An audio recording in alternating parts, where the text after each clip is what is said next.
Matheus Chu está chegando com as informações dessa manhã e o Chu chega sempre com a OAB. A Cidade da Advocacia está de volta. Saiba mais em oabrs.org.br.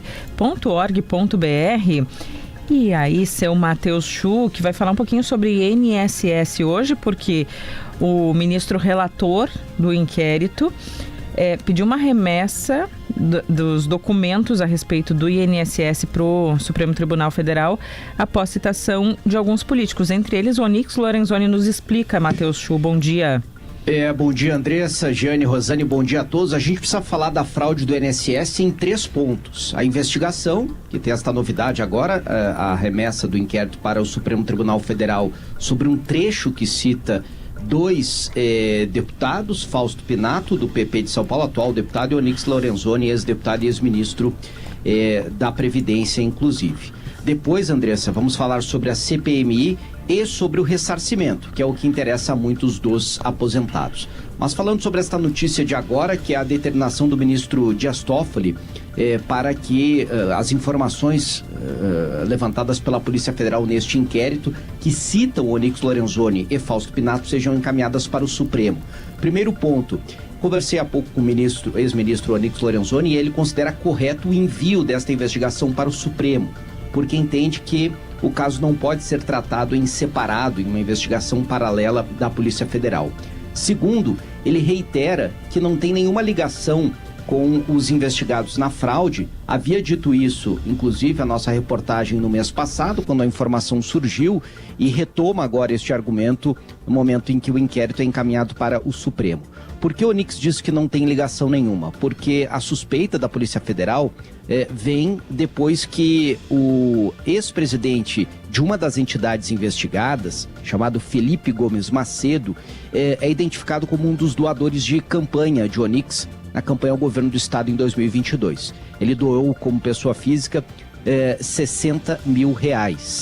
E é um dos investigados por descontos ilegais. Conduzia a entidade ABCB. No caso, ela recebeu autorização no período em que Onyx estava no Ministério da Previdência, mas o que o ex-ministro afirma é que, primeiro, a autorização não passa pelo Ministério, é conduzida toda pelo INSS, e segundo, que não conhece este doador, que nunca teve contato com ele e que, aliás, não teve contato com a maioria dos doadores de campanha pessoa física em 2022, porque em uma campanha do governo do estado, uma campanha grande, muitas doações chegam sem que o beneficiado tenha pedido pessoalmente ou sem que ele conheça, pessoalmente o doador. Esses são os argumentos do ex-ministro, que afirma, inclusive, que faz questão de prestar depoimento à Polícia Federal, ao Supremo, se for o caso, e também na CPI.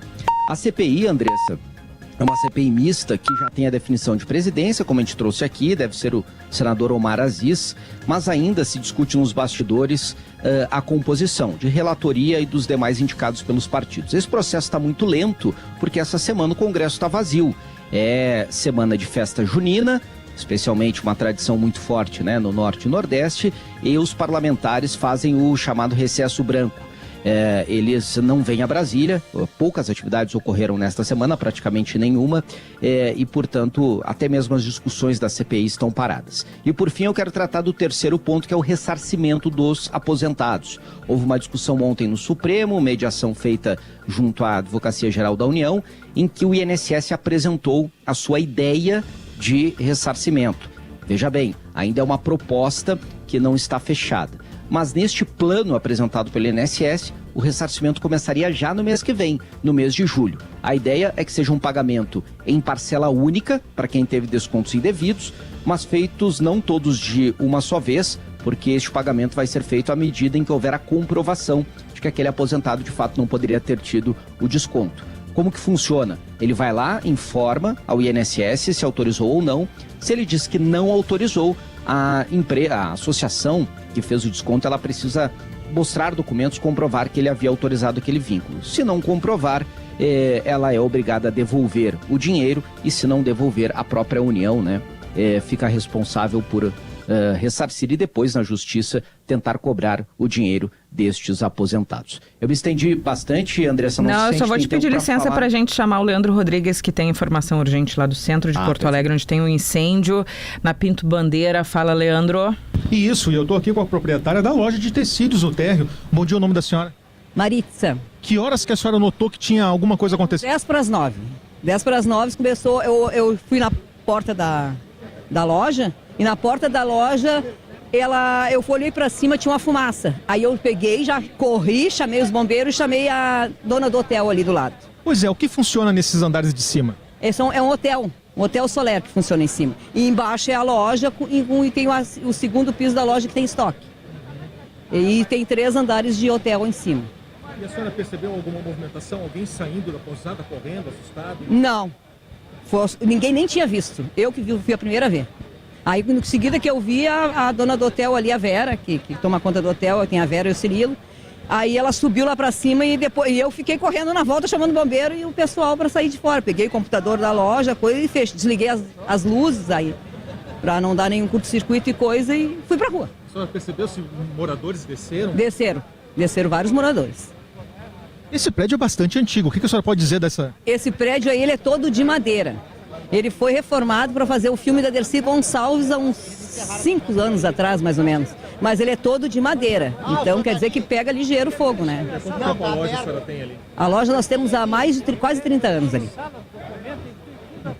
O horário mesmo que a senhora falou, 10:09. 10:09. Eu abro a loja às 8:30. 10:09 começou... Não, quando eu abri não tinha fumaça nenhuma. Em seguida que eu abri...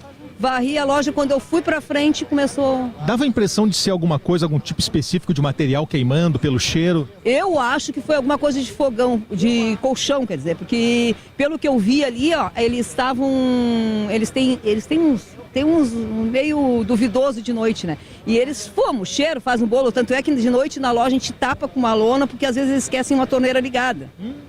Então a gente pega, sempre cuida disso. Daí quando provavelmente foi alguma coisa de colchão.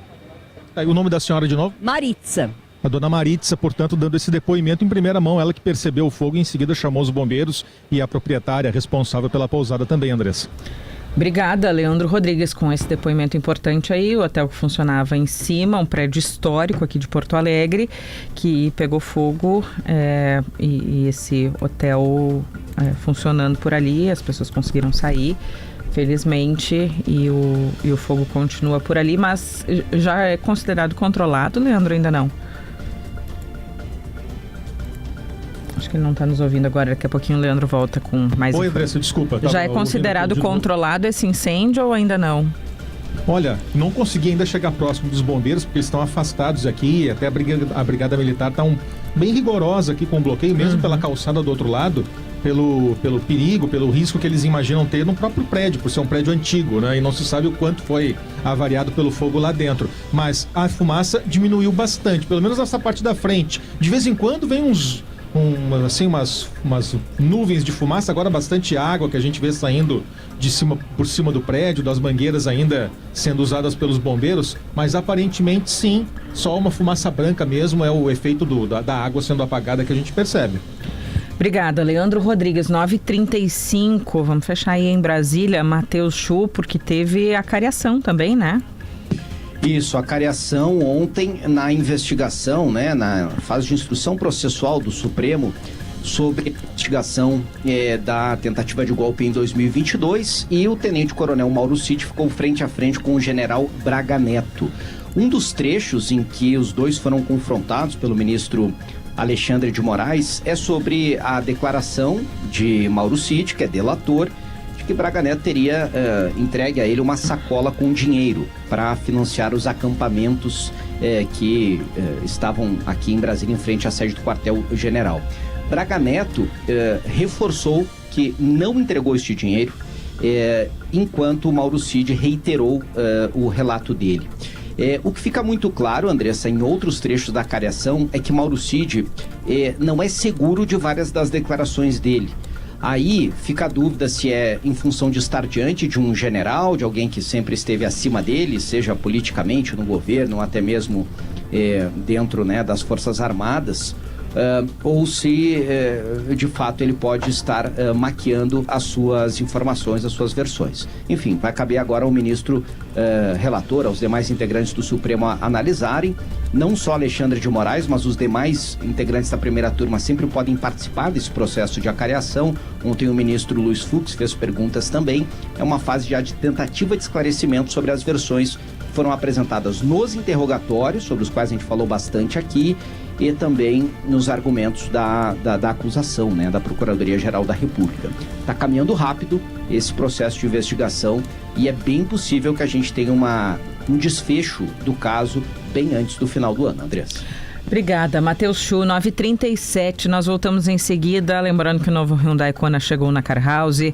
Tá frio aí? Se esquente com as ofertas das farmácias São João, CDL Porto Alegre, conexões para fortalecer negócios, Stock Center, preço baixo com um toque a mais, Tag Banrisul Veloy com mensalidade grátis, peça sua, e Senai, uma iniciativa do Sistema Fiergues.